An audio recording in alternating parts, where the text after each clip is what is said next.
Hello and welcome to the first of 3 short explanations about Nebensätze and subordinierende Konjunktionen.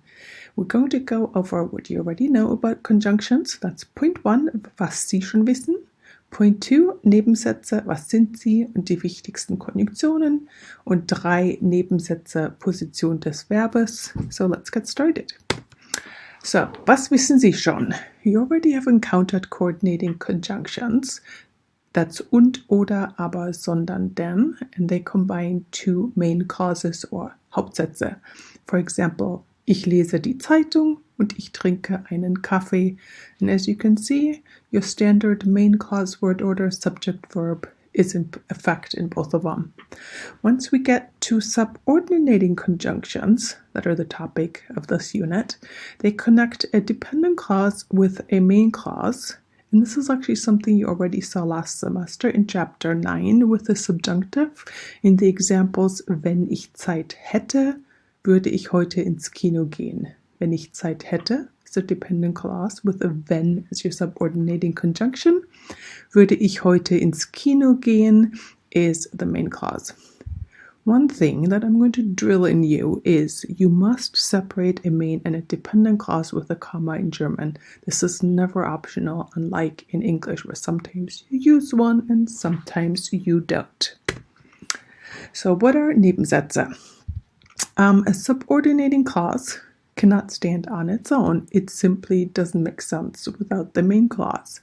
So the purpose of a dependent clause is to explain the how, the when, the why, or under what circumstances an action in the main clause actually occurs. So in our example, ich lese die Zeitung, which is our main clause, I read the newspaper, that makes sense. However, the second part, wenn ich Kaffee trinke, whenever I drink coffee, and you're like, yeah, what are you going to do whenever you drink coffee? And that is explained in the main clause, ich lese die Zeitung.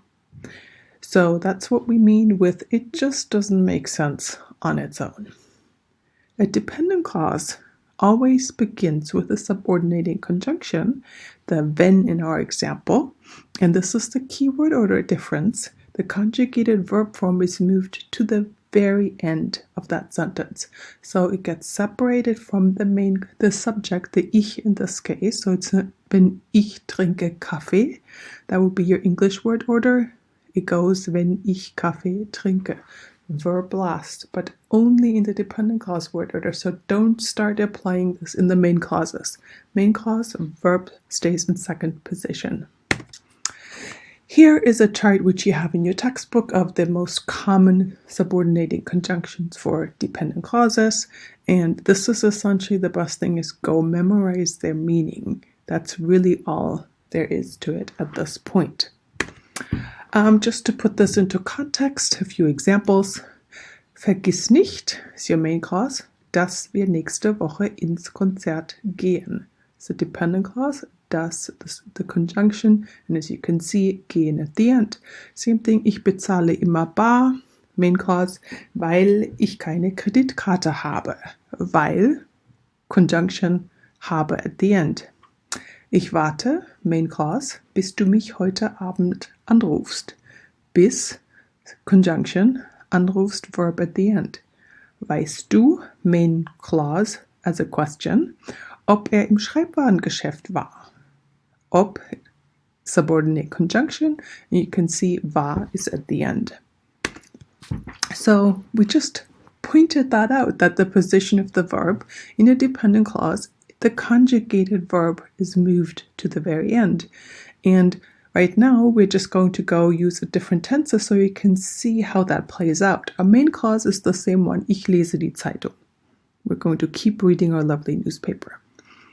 In the first example, present tense, wenn ich Kaffee trinke, which we've already used, straight up present tense, ich is in second, and then the verb trinken that goes with it is moved to the end. The second example is with perfect, so a past tense, nachdem ich Kaffee getrunken habe. And here you have a compound verb tense, as you know, perfect, past participle, and an auxiliary verb that's conjugated, in this case haben. And from your standard main clause word order, you have the past participle getrunken is at the end. And in the dependent clause, you now take the subordinating conjunction, the verb form, the auxiliary that's conjugated, and move it afterwards. Same thing if you use a modal verb, infinitive, always at the end. The modal verb is conjugated to match the subject. So ich muss, so wenn ich nicht zur Arbeit gehen muss. So infinitive, conjugated verb form afterwards. And then if we have a separate prefix verb, all of these you've seen, prefixes at the end, and then the main verb gets moved after it, and in this case they're written as one word. So the key rule is the conjugated element of the verb, whether it's a straight up or a compound one, gets moved after everything else. And again, you know Germans love to vary word order. You can have the main clause first, Hauptsatz, and then the Nebensatz, or you can have Nebensatz and Hauptsatz. The easier option is Hauptsatz versus Nebensatz, because same word order, ich habe Hunger, straight up main clause word order, and then you have your dependent clause where the conjugated verb goes at the end, weil ich noch nichts gegessen habe.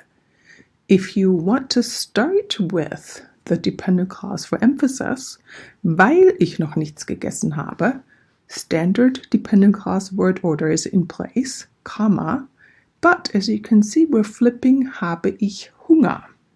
And this is actually not something that's that you are not familiar with. Remember, in the main clause, for example, if ich habe großen Hunger, if you started with großen Hunger, the direct object, großen Hunger, Position 1, habe, verb second, ich 3. So remember, if you put something in the main clause before subject verb, you have that something you put up front, the verb second, and then the subject third.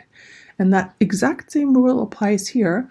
The dependent clause with the NS is considered position 1 before the Hauptsatz. And so you have that inversion, verb, and then you have the subject.